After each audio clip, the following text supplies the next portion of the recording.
All right. Welcome to Freethinker Radio, 90.1 KPFT Houston. My name is Derrick Bros, and I'm here with Micah. I'm here. You just can't see me yet. Here. He's just, for those who are watching live, he's getting his camera set up right now, but we're both here today. Johnny's not here, though, so shout out to our third Migo here on Freethinker Radio on 90.1 KPFT Houston, where we broadcast every week, bringing you local Houston news, Texas news, national news, international news outside of the mainstream, as well as music, like you just heard Jkininki. What was that song called, Micah? I should know. You should know. Redtape. Redtape. Jkininki, if you like them. Again, we always take music suggestions. You can hit us up at thehoustonfreethinkers.com. You can hit us up at theconsciousresistance.com at our music submission tab. You can also find us on Facebook at Freethinker Radio if you do such things. And send us music, your music, conscious music, interesting music, things that we can get out there. Unfortunately, it's got to be FCC friendly so it can make it on 90.1 KPFT here in Houston, Texas, where we broadcast every week. 100,000 watts of power across the Gulf Coast. It's not just Houston. We reach Galveston, we reach Livingston, and this is what, the fourth largest city in the empire or something like that. So we're talking about these ideas. And I miss being in the studio where people would be driving through Houston and call in because they just happened to discover the station, or they, so we really are disconnected in some ways from our audience, while our online audience is ever present as always. We're missing the direct contact with our FM audience, but we are very thankful for KPFT providing that platform. And we do hope that everyone that hears realizes that KPFT is struggling now, and many businesses are. So if we've been keeping you company through the hurricane, and if we've been keeping you company through the COVID, then maybe think about throwing some money. COVID cane, maybe think about throwing some money to KPFT, because I think it's definitely something worth considering supporting, having that ability to speak about diverse issues to one of the cities as large as Houston. All right. Yeah, we're thankful to broadcast here in Houston and, of course, on the internet on the Conscious Resistance. But let's go ahead and get into it. We're here with you guys for the next hour. As we said, we played Jkininki. We got more music coming up probably in the half-hour break. Lots of the stories that we're going to be covering today are related to the police, and that is sometimes a regular occurrence, but this week particularly, I know Micah's got a few that we're going to talk about in Texas. I will be talking a little bit about this whole Jacob Blake police shooting that I'm sure you guys have heard about in Wisconsin, and then the subsequent protests/riots, and Kyle Rittenhouse, a 17-year-old who was there at the protests and ended up shooting some people, now being charged with first-degree homicide. So, I mean, lots of issues to kind of pull apart there, and then a lot of this leading to the NBA and I think some of the national baseball teams here in the States saying they're going to boycott, for social justice, racial justice. So there's a lot of that going on right now. We're going to get into much of that, as well as talking about the Fed. Micah's got some information on the Fed. Camera. Got some new information about Bill Gates that finally the mainstream's talking about. We're going to talk about. I saw Bill Gates was talking about hurricanes. Kamala Harris pledging unconditional support for Israel. Unconditional support for Israel. Not a big surprise. And then we're going to also talk about, towards the end, libraries, town halls, and DMVs are already using facial recognition and thermal imaging kiosks around the United States. Surprise, surprise. So lots to cover and get into. But first, Micah's going to join us on camera, and then we are going to talk about Texas. Micah, so go ahead and take it away. All right. I got a couple of stories from Texas, and, police are all in the news, and they've always been in the news on Freethinker Radio, so I don't think that's anything new to people listening. But this one here made it to Reuters, and it's from Fort Worth, but with everything going on, I think it's important to note it. When David Colley slipped off his shirt as he set out one sultry night to visit some friends, he did not know he was putting himself in grave danger, but he was. He now fit a description: shirtless, black, male. Moments later, Colley lay face down on pavement, gunned down as possible suspect in a crime he didn't commit. What? That's right. The shooter, special report one? Yeah. The shooter was Fort Worth, Texas police officer Hugo Barron. He and his partner had been looking for two shirtless black men wanted for an armed robbery involving tennis shoes. When the cops spotted David Colley, they pulled him. They pulled into the apartment complex, got out of the squad car, and started shouting commands at him. This sounds familiar, right? Police dashboard camera video shows that Colley was walking away from the two cops as he pulled his hand out of his pocket and raised his arm because armed men were yelling at him. That's when Barron fired his gun. A hollow point bullet slammed into Colley's back, punctured a lung, and severed his spine, leaving him paralyzed from the waist down. In the 4 years since, see, it's not over yet. Colley, now 37 years old, has lived in nursing homes, afflicted with infections, pressure sores, and bouts of crushing depression. You can imagine it going to where you can't walk anymore. Where you just walking down the street one day, la-di-da-da, bam, get shot, can't walk anymore. As he talked about at 37 years old, that's too young to take that, right? As he talked about this July 2016 shooting and what it took from him, wails from an elderly patient echoed down the corridor. The odors of urine and excrement wafted up through the hall. Colley closed his eyes and exhaled. Paralyzed over some tennis shoes? Come on, man. You playing with a human life here. Too many Americans. The outlines of Colley's encounters with police have become dismayingly familiar in recent years, and all the more so since the May 25th death of George Floyd, a black man under the knee of a Minneapolis cop that sparked mass protests against racism and aggressive police tactics. I'm kind of glad that they said that, and aggressive police tactics.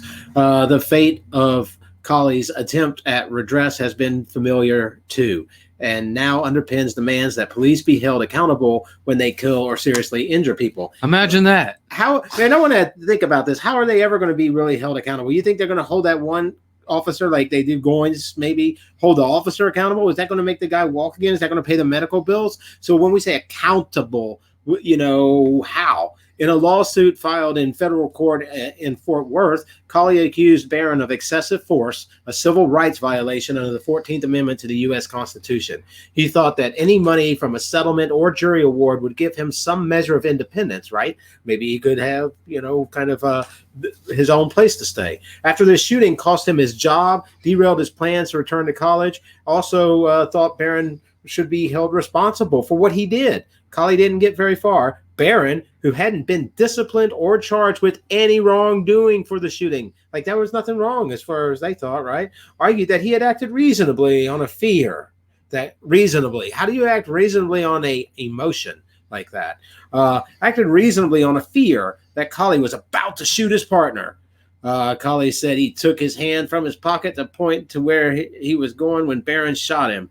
The judge sided with Barron, though Colley had nothing to do with robbery. The cops were investigating. So see, just like, Tuttles, they just roll up and shoot you.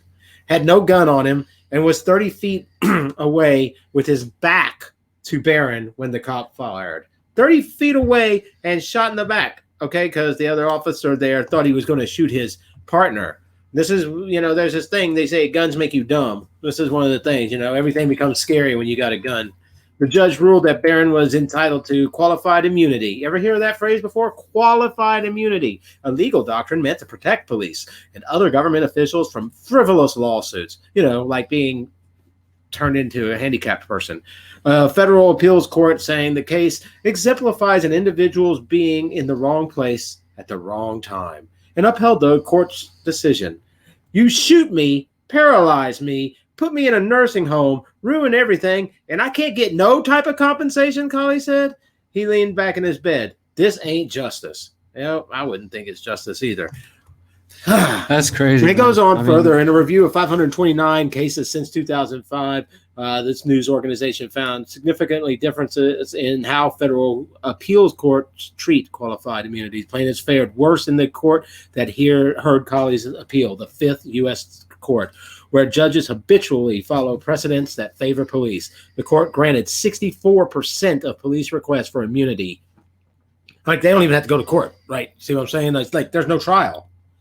I think that's probably one of the most important parts of this whole conversation of recent months that I've seen is the talk around qualified immunity. And wasn't it Colorado, or there was one state or city that recently ended qualified immunity? Was it Colorado? I think it might've been Colorado.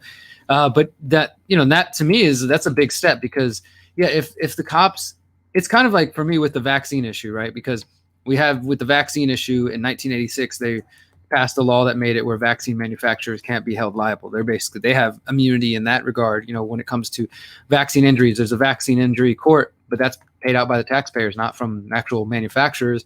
And in this case, the cops can't, in many cases, have immunity.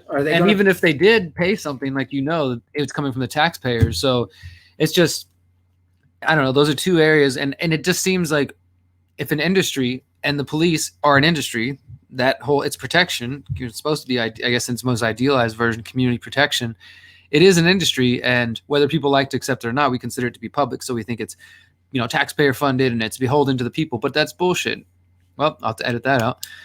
we know that it's BS, and that it's not really a system that I think recognizes individuals and rolls right over individuals, and people like this guy that you were just talking about there, and plenty of others. I'm sure they found many other stories like that. I mean, and that relates to the other story we're going to get into in a few moments, being shot in the back, paralyzed, surviving, but being paralyzed for the rest of your life. And so it's interesting that story that guy they were focusing on also was shot in the back by cops. It seems to paralyzed and has no compensation for it. I mean, I don't think that you have to.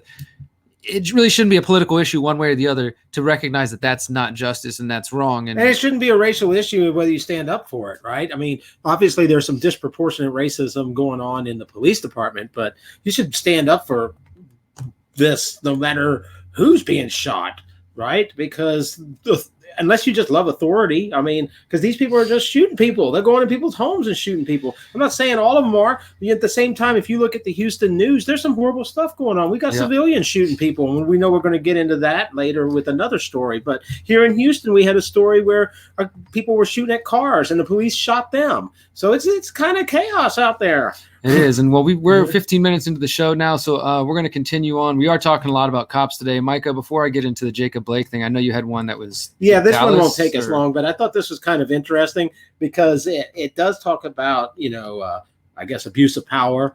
But it talks about something else that I think is coming to light. And how long did that show Cops run? Like 20 years, 30 years, something like that. Yeah, and there's glorification. But there's other thing here. This is out of USA Today, but it speaks of as live PD fame increased. I guess this is like a reality TV show. Deputies in a Texas sheriff's office chased more. So as they got more famous, they started chasing more. What? So I thought that was kind of interesting, new way to a new light being shed there, a little insight. Turns out that Deputy J.J. Johnson sped across Williamson County, Texas, the night of March 28, 2019, as his patrol car siren wailed and lights flashed. In the vehicle with him, a crew from the live PD reality show filmed as Johnson chased the driver who had failed to dim his headlights. He didn't dim his headlights for 22 minutes. 22 minutes! The deputy pursued the man through 2 counties for failing to dim his headlights and 5 wrecks before stopping him on a dark North Austin street. Camera still rolling. Johnson and another deputy fatally tased the 40-year-old black father as he begged for his life. The chase that led to Javier Ambler's death was one of the 3 that day initiated by Williamson County Sheriff's deputies. For an agency that saw fewer than 30 pursuits the entire previous year, 3 in one day. And that was the day that the reality TV crew was filming? Was an anomaly. That's what they're talking about? Yes. But during 11 months, that A&E featured Sheriff Robert Chody and his deputies on its popular weekly show, High Speed Pursuits increasingly became the norm. That's why I became an officer. The American Statesman, part of the USA Today's network, analyzed more than 150 pages of pursuit reports and found deputies initiated 40 pursuits in 2019, a 54% increase from the previous year. The department also chased at a higher rate than other Central Texas law enforcement agencies that weren't being filmed. The chases resulted in Ambler's death, at times reached speeds in excess of 100 miles per hour and caused more than $17,000 in damages to public and private property.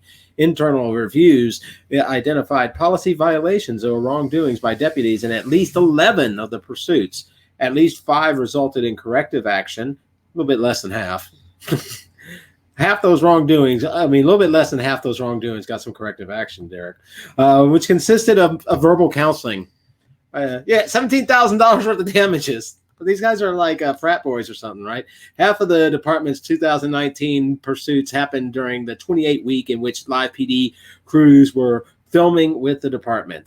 Live PD was canceled in June, just 2 days after Statesman and KVUE TV published previously unreported details of Ambler's death and the fact the show has destroyed footage of the incident. And that's happened before. And I never heard of this show, but on Cops, where people were murdered during an episode of Cops, or maybe this was, there's definitely another incident where there was a a reality show filming and somebody was killed. They're talking about during a police chase, but this other one was like a no-knock raid that they filmed, and it turned into a death, and then they refused to release the footage or maybe destroyed it. And so I'm not surprised to hear that, but that is disturbing. There's some crazy other comments in here. I don't know how far to go. More than 1 in 5 of the 2019 pursuits involve Black individuals, even though they represent less than 1 in 10 Williamson County residents. Chody has defended his department and said that when he took office in January 2017, he changed the county's chase till the wheels fall off philosophy, though the data contradict that assertion. In 2016, the department had 26 chases. So think about that, and then it had 3 in one day. Although it dipped to 24 pursuits in the year Chody took office, it rebounded to 26 and then hit 40 in 2019. But yeah, I think it's interesting because, you know, we talk about like you brought up the term celebritarian, or what is it? Like talking about the activists that are there just for the cameras. You know, they're not there with the message unless it's trending and the cameras are there. Celebritarian or something like that. But we've also used phrases like Facebook famous, and I think it's interesting to see this correlation with live PD here and these chases and the way the officers acted when they were being filmed and when it was making them famous, and you know how they. So I think that's something important to think about. They're in it for the attention too. Well, all right, we're going to continue our conversation about cops here on Freethinker Radio, 90.1 KPFT Houston, and the Conscious Resistance. I definitely want to get all of our listeners, both who are listening live while we're recording now or tomorrow afternoon on KPFT. We would love to hear your thoughts. You can comment below now or come leave a message on our website or on Freethinker Radio on Facebook. What are your thoughts on this Jacob Blake shooting, which has resulted in this man being now paralyzed? We're going to get into all the details now. What we're going to do now for the next 10 minutes or so is breeze through some headlines. We got one from CNN, one from Wall Street Journal, so something maybe a little bit more mainstream center. I know Wall Street Journal might be a little more conservative in some instances, but we're also looking at a BBC headline. Then we're going to look at a Business Insider headline. We're looking some Breitbart, a little bit more right-wing. Then we're looking at Slate News, which is definitely more left-leaning.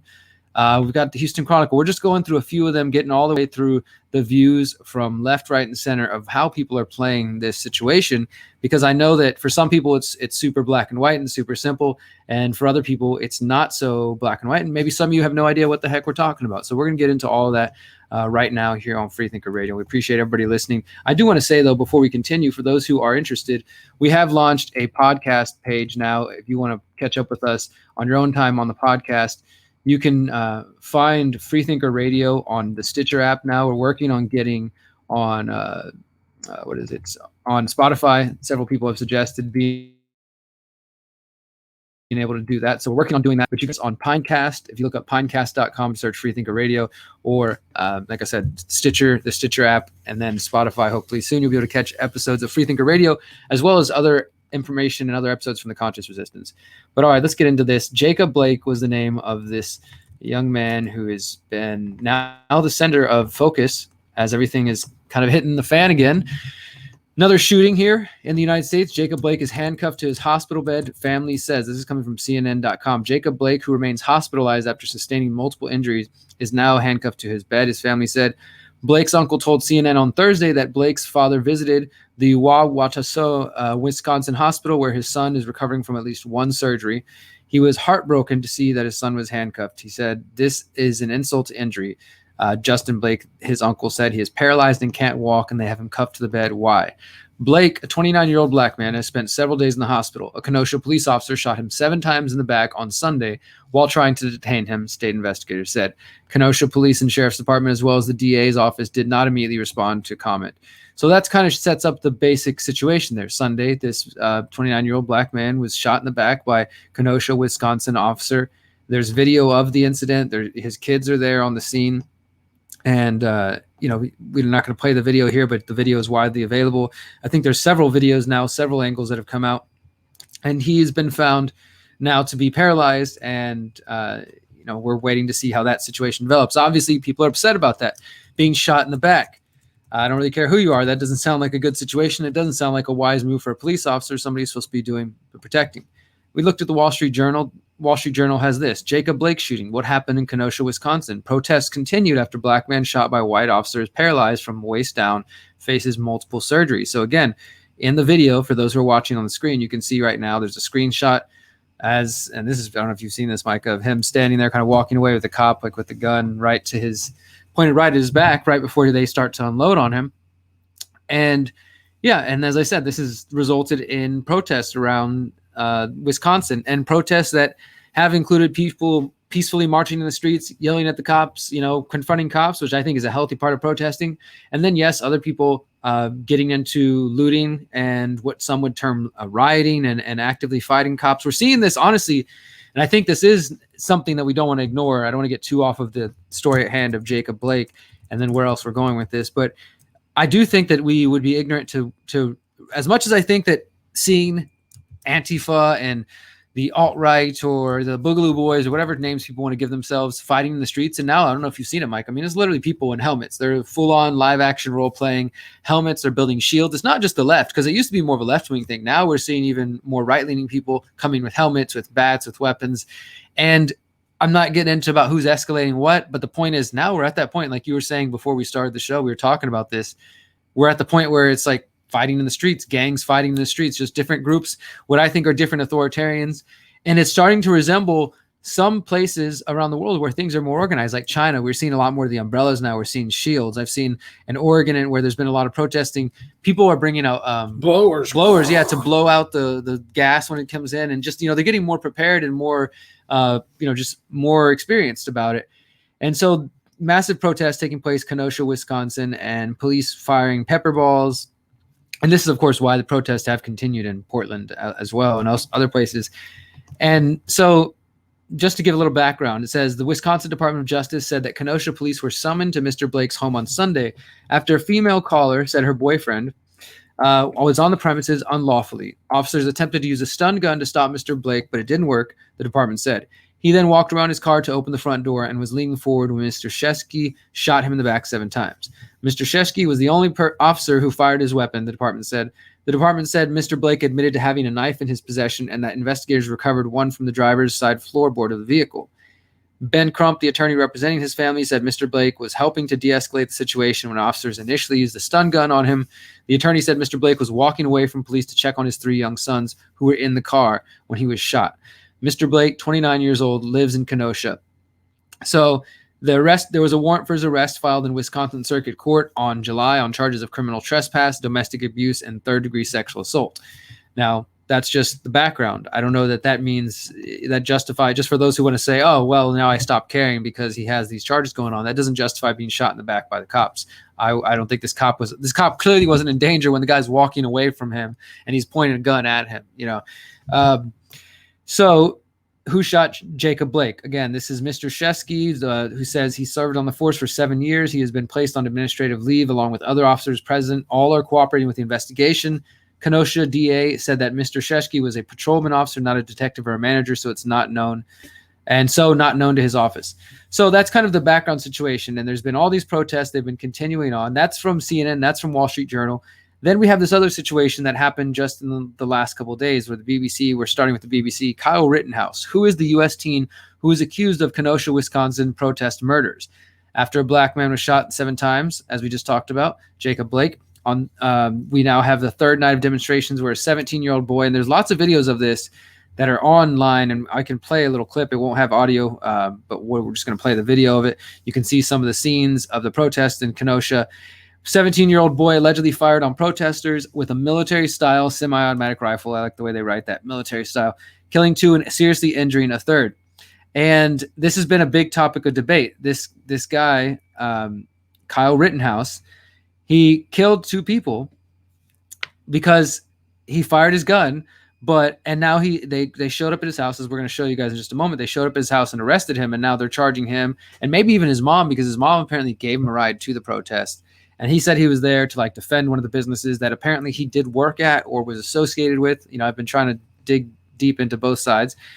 This guy was apparently like a Blue Lives Matter kind of guy, pro-cop, pro-police movement. Maybe I think I've heard he said he wanted to be a cop. He posted pictures of himself wearing a police uniform, former member of a local police cadet program. So he definitely was like a pro cop state kind of guy. And what I'm showing on screen here is there's pictures of cars that were burned during the protests recently as well. So there have been some property damage and cars damage. I'm sure they weren't all cop cars or cop things, unfortunately. But Kyle Rittenhouse shows up, says he's there to defend some businesses, and he ends up killing 2 people and injuring another person. Now, is that the, that's it, end of the story? He's just must be some racist, this and that. That's definitely what we're seeing from some of the left-wing media, as I'm going to show you in a moment. But there are other sides to it. I've seen pictures and videos showing him being hit in the head with a skateboard, being stomped while he's on the ground, like several people coming up, somebody else pulling a handgun on him as well. And I'm not saying any of this is justified. I think this is unfortunately. It's important to remember that a skateboard is a weapon. Well, yep. In the media, they want you to think, that every gun is a weapon. A weapon is anything that's used to assault somebody. So, I don't know, when you get hit in the head with a skateboard, I don't know how safe you'd feel while numbers of people come around you and all that. So I don't know. I don't know a lot about this story. So I hope that, more comes out about it. So there is an interview that Mr. Rittenhouse gave on Tuesday night. And in that interview, he said, part of my job is also to protect people. If someone's hurt, I'm running into harm's way. He was captured on video at different times during that night. At one point, he speaks to police who offer him water. So he's definitely around there trying to make himself known.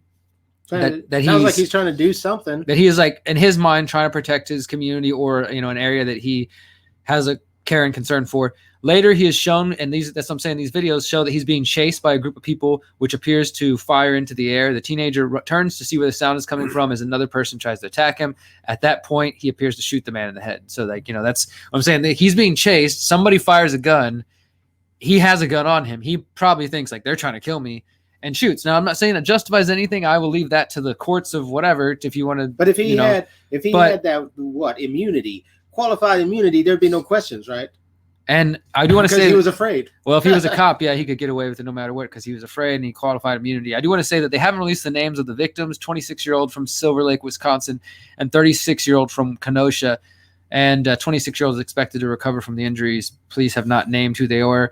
And so, again, these protests are going on. And now this is the big thing. And I've seen it dividing different people, especially even people who would call themselves anarchists or conservatives or libertarian. Each other out there is going to help. It's not going to help. And I want us to get to that. Let me just run through the details because I think that's the bigger picture of what we're trying to talk here. People fighting in the streets. How is this helping anything? I'm just seeing people, dividing themselves further. Going to the street for good reason, right? They're upset about the senseless violence or racism or both, hopefully. And there are people. What I've also seen online is that there was a group of people who are maybe more right-leaning, militia style people who did have guns and came there and communicated with the protesters at the beginning. And there was some sort of talk of hey, we're just here to keep things chill. And there was an agreement. And then at some point things seemed to sour, and there did attempt at obviously there was cars burned and things like that. So then sides started fighting, and people are going out there looking for a fight, looking to this. Exactly. So we're showing online pictures of prosecutors announced homicide charges. So Kyle Rittenhouse shoots the people. He does go home that night. Then the next day afterwards, I think in the last day, they show up and they arrested him, charging him with homicide. He's accused of shooting and killing 2 people at Kenosha protest. And that's from Business Insider. When we go over to Breitbart, Kenosha, Illinois, teenager Kyle Rittenhouse charged with murder for fatal shooting. They kind of have their own take on it. One thing I've seen is that the right wing, or I guess people, I don't want to just label it as just right wing, but people who think that, he is in the right have raised money for him. They raised money for his legal defense on GoFundMe. Then GoFundMe took it down. And now people are announcing other support. It's becoming a big thing. And I'm showing online.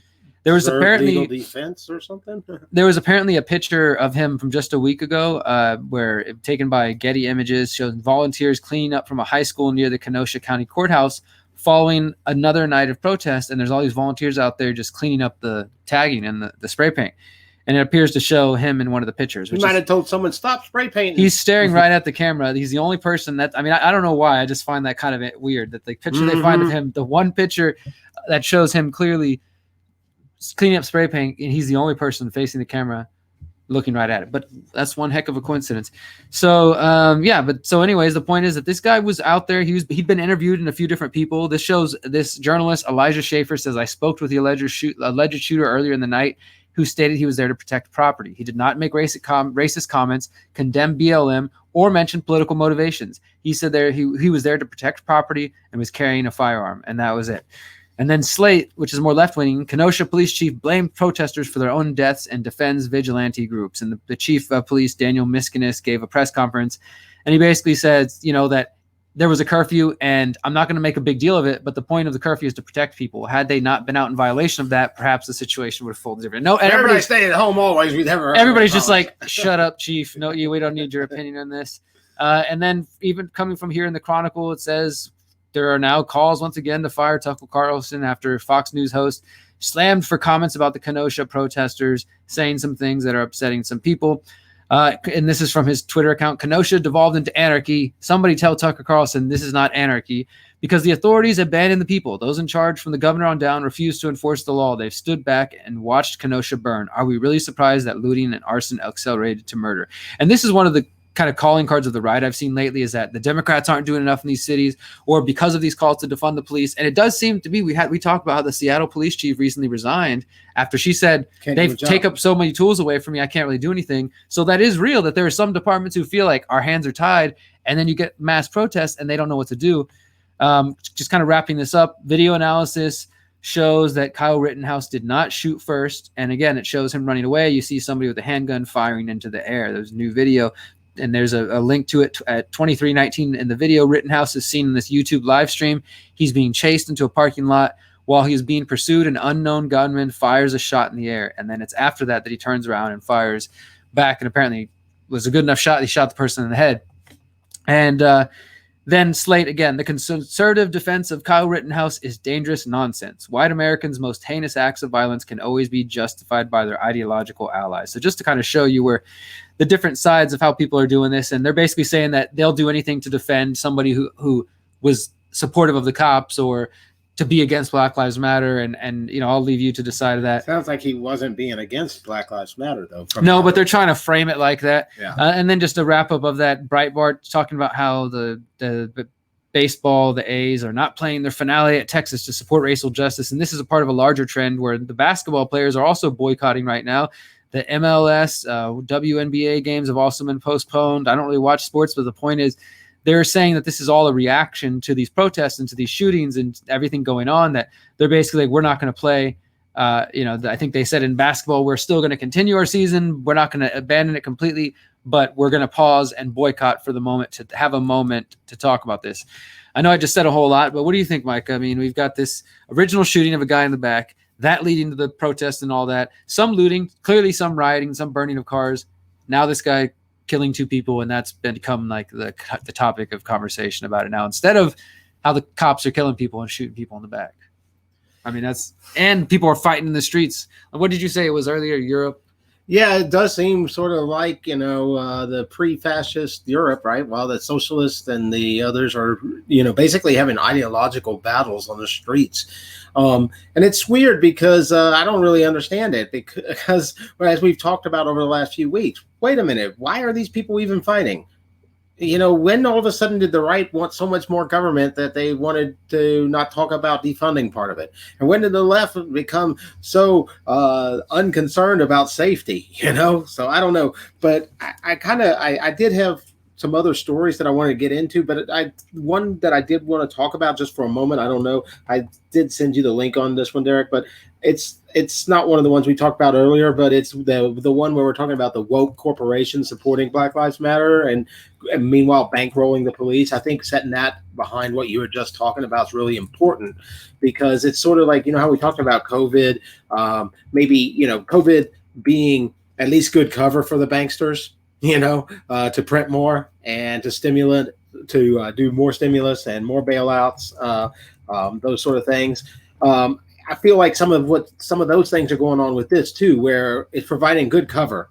JP Morgan Chase CEO, this just blew me away, this first paragraph here. JP Morgan Chase CEO Jamie Dimon very quickly took a knee outside New York branch of his bank in early June, also circulating a memo declaring the financial institution's supposed dedication to struggling against injustice. JP Morgan Chase, right? Jamie Dimon.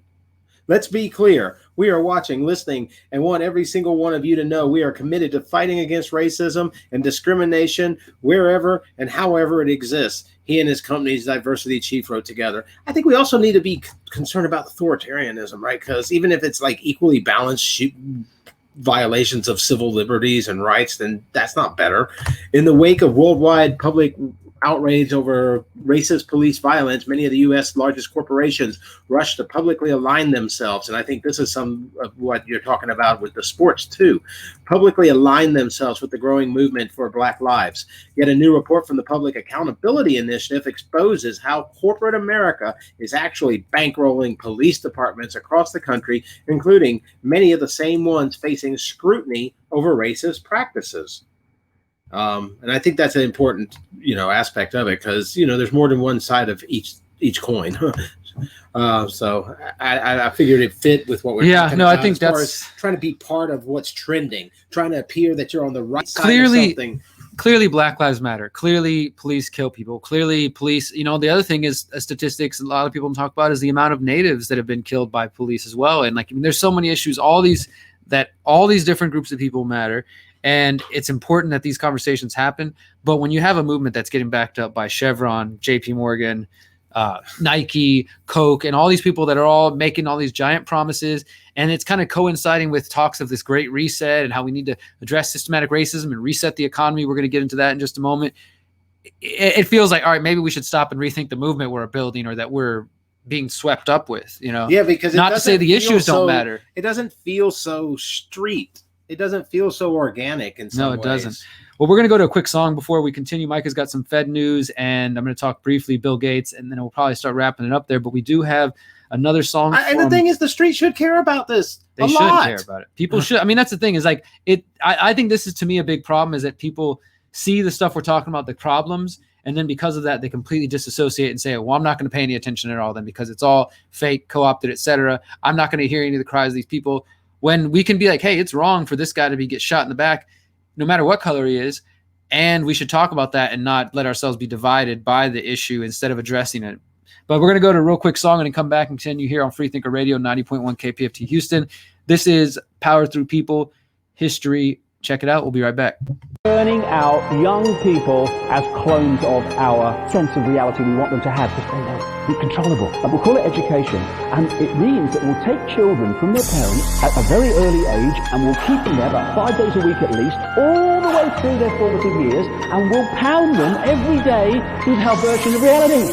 Burn your history books, kill your TVs. What you're being fed is disease. You are being led to dis-ease. Wake up your consciousness, live free. Burn your history books, kill your TVs. What you're being fed is disease. You are being led to dis-ease. Wake up your consciousness, live free. Everything you've been told is a lie. It's never questioned, and we get old over time. Slaves to the system, I won't step aside. You have 3 visions, open your eyes. Drones in the sky, UFOs by their side. Anunnaki control, there's nowhere to hide. War and famine's profitable. No releases of cures for diseases, cause you won't be in the hospital. Santa Maria came over with 2 other ships. Star family's on board, but you don't hear about none of it. We're stuck in this public front of a government. Do what they say, not what they do. Well, I don't wanna sit.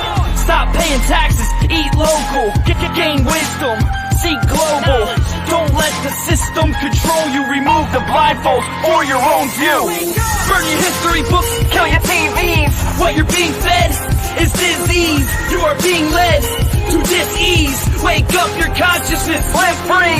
Burn your history books, kill your TVs. What you're being fed is disease.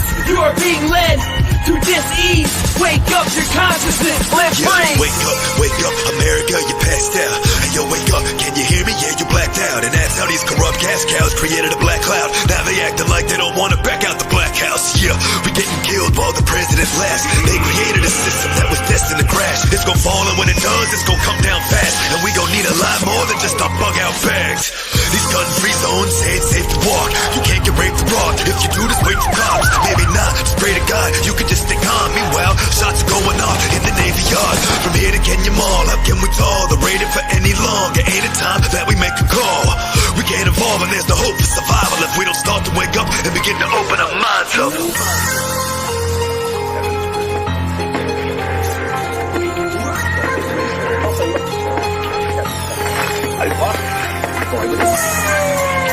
Next Wednesday night.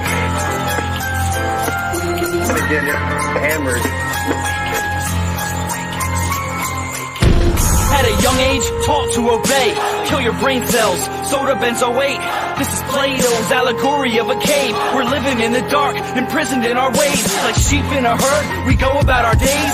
You don't really know where your tax money goes, but debt gets higher and you have nothing, so a revolution's needed to grasp what we know. Storm Bohemian Grove on a late summer night. Disrupt the party and stay for the fight. A century of lies can't change overnight, but a start can happen. With a spark I'm rapping, let's march for action. Play a massive part when the stars come crashing. From the eye in the sky, turn on the panic. Put on your mask and smile. Release your heart from sadness. Burn your history books, kill your TVs. What you're being fed is disease. You are being led to dis-ease. Wake up your consciousness, live free. Burn your history books, kill your TVs. What you're being fed is disease. You are being led to dis-ease. Wake up your consciousness, live free. These manipulators know it's an illusion, and they know we're creating it through our minds, and so they know if they program our minds with the right illusion, we'll create it physically. And the education system is massively, massively part of that. That is why we are pressured from cradle to grave not to figure it out.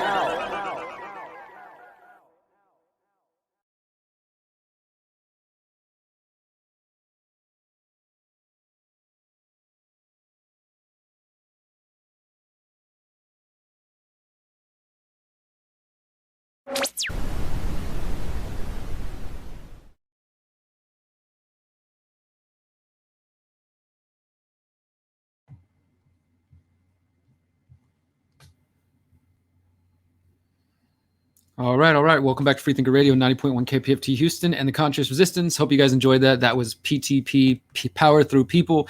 Our friend Venny, who has performed in Houston at some of our concerts before. That was his song with Steve Grant, History. Those guys don't make too much music anymore these days, but years ago, make that music not good. A couple years ago, they were really just kicking ass out there and doing great things. They seemed real forceful. All of their music is there, and you can still find it on the platforms out there. So look up Power Through People and Steve Grant if you enjoyed that.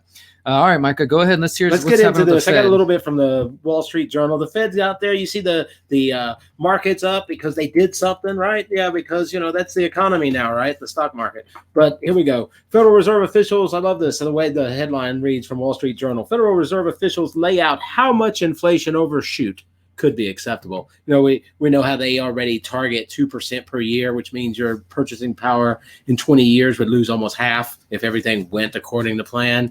But the plans change, right? Just like this here.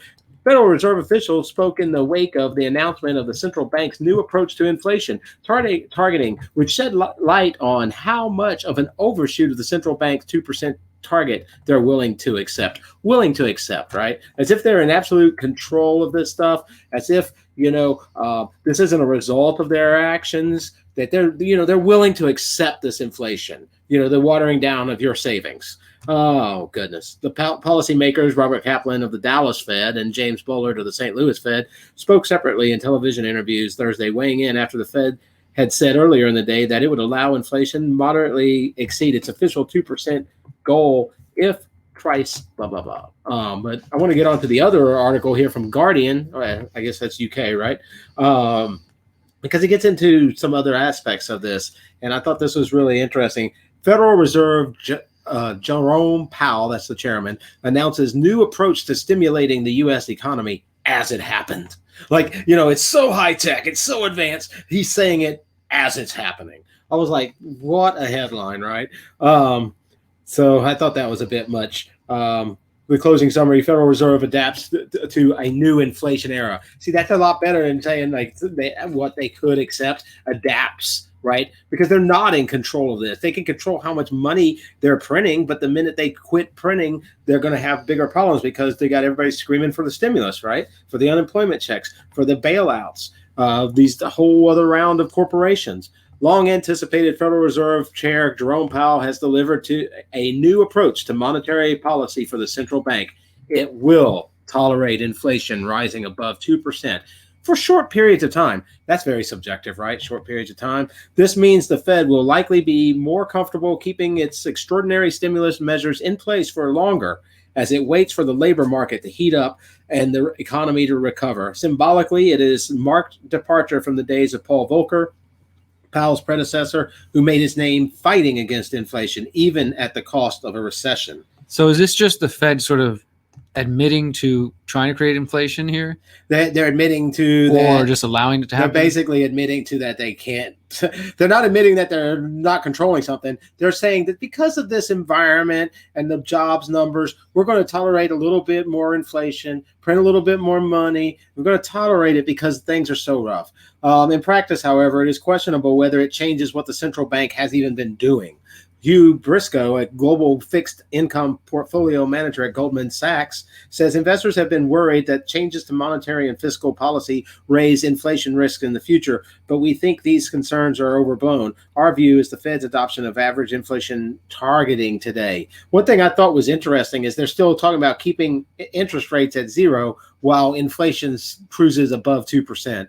It turns out here's some other interesting economic developments. Another 1 million people, think of this, another 1 million people filed for unemployment benefits last week as the pandemic continued to take a historic toll on the job market. The U.S. GDP contraction as slightly smaller than first thought, but still historic recession. This is still going on. The economy is still falling apart. Well, Micah, you mentioned before about Blackstone and the role of the Federal Reserve. Remind me again, like they're buying up certain loans, right, or certain types. They're buying. I believe what they're buying is they're buying stocks directly, and they're buying funds that the Fed can't buy by law. So the Fed can give money to Blackstone to buy things that they can't buy, to prop up markets they can't prop up. Because a few months back, people were thinking, like there was people spreading this idea that Trump had created, the Treasury had absorbed the Fed or something along that lines. But it seems like Blackstone now has more influence probably than maybe not other financial institutions, but they definitely have major influence. And I find that it's interesting because I found these other stories. I wanted to add this to what you're talking about, that back in June, the head of Blackstone hosted a fundraiser for Joe Biden. And then Biden has a $775 billion carrying economy plan. And back in, when was this? This is back in July. He hosted a fundraiser that was hosted by Blackstone Group President Jonathan Gray. And he was talking about this carrying economy. So he's very associated with Blackstone, already. And so it's just interesting that because like we've seen, just to briefly mention again, Kamala Harris, part of that ticket, pledges unconditional support for Israel. Well, we already know that Trump's biggest bankroller was Sheldon Adelson, who is like a huge bankroller of Israel and Zionist pursuits. So on that issue, like many others, they've got either party. It doesn't really matter who you vote for. Both of them pledge to Israel no matter what. Both of them have relationships with Blackstone and Goldman Sachs and these other people, and both of them support drone bombs, and both of them support surveillance. And it's just they have to have relationships with these people like Blackstone and Goldman Sachs and all these, and Tesla and all these people, because these people are going to have relationships with both parties because they're at the feeding trough wanting some of that printed cash and some of that extra power that government has. So they infest both parties, and well, as we wrap up here, I want to cover one international story. We're down to the last few minutes. We, of course, thankful everybody. Are there more than 2 one-parties? 2 one-parties? Yeah, are we have more than 2 one-party system? No, we don't have more than we have. Well, there's other options, but you don't need to hear about those. Those are throwaway votes. Oh, yeah. Don't think outside the box. You're helping the bad guy win. Dichotomy. You're helping the greater evil win. If you don't vote for our guy, then if you don't vote care for the about lesser evil, all you support is evil. Yeah. So apparently, according to DW.com, the German news site, coronavirus skeptics vow to storm Berlin despite demo ban. And what they mean by demo is protest. And this is, of course, demonstration. After the massive protest on August 1st, which, by the way, for those who follow on the Conscious Resistance channel, we did upload a 30-minute documentary today from the August 1st Berlin protest, where what appears to be hundreds of thousands of people, what was reported as thousands of people, came out against lockdowns, against mask mandates, against just general, I guess, government overreach, as they say. Generals. And so there'd been one on August 1st. There was another one, I think, August 5th. And there was supposed to be a big one planned this Saturday. And I've heard about some in the UK and in Berlin and other places where there's a few other places where we hear that they're happening. But then today there was an announcement. Berlin Interior Senator Andreas Geisel said the controversial decision to ban demonstrations was prompted by behavior at previous demo on August 1st, where protesters, quote, deliberately violated coronavirus rules by refusing to wear face masks and maintain social distancing. So it's okay when it's about other things, but if you do it and it's about lockdowns, you got to guarantee that you're going to be apart and masked up. Since the announcement of the ban, Berlin's police have been preparing for a number of scenarios, including the eventuality that thousands of demonstrators take to the streets despite the ban. According to city authorities, which approved the ban, some 1,000 new rallies have been registered since Wednesday's decisions. Doesn't it get to a point where people realize that these people that are their controllers aren't really representing them? Look, this is an interesting note. Political scientist Joseph Hohenberger says they've been closely observing conspiracy theorists, particularly on the messenger service Telegram. Since the ban was announced, the general observation seems to be that people are still planning on coming to Berlin with or without the ban. He probably went and anonymously joined some groups and chats and stuff. Yep, that's it. He says the ban on the protests might keep more moderate protesters at home, but not the more radical ones.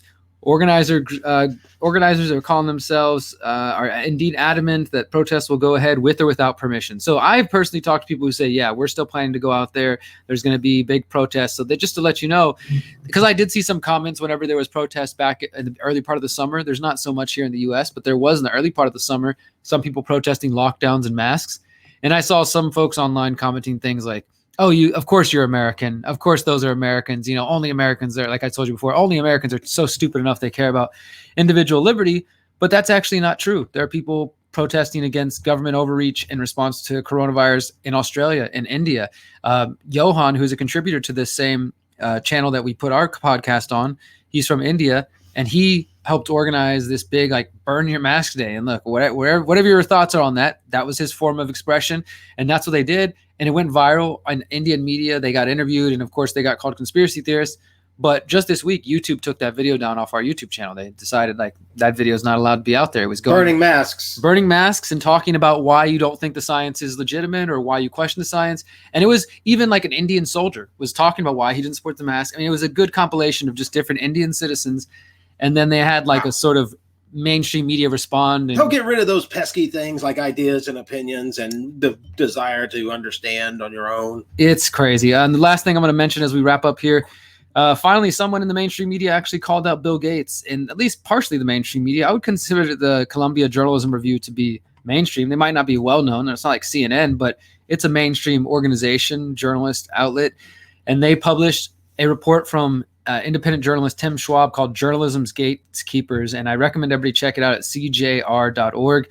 And just all I have to say about it is he does a great job going through and just showing how Bill Gates funds NPR, funds LA Times, funds BBC, NBC, Al Jazeera, ProPublica, National Journal, The Guardian, Univision, Medium, The Financial Times, The Atlantic, The Texas Tribune, Gannett Reporting. What about KPFT? BBC Media Action, New York Times. Well, that's the thing is KPFT doesn't take any of these corporate money. When you're listening to NPR and some other stations that appear to be independent, they're actually being funded by big corporations like this that come through organizations like Bill Gates and Bill and Melinda Gates Foundation. And KPFT is supported by independent people. But I think that's cool that somebody, this writer and the editor, had the guts to go ahead and say, hey, we're going to publish this. And it has actually been making some mild waves in mainstream press.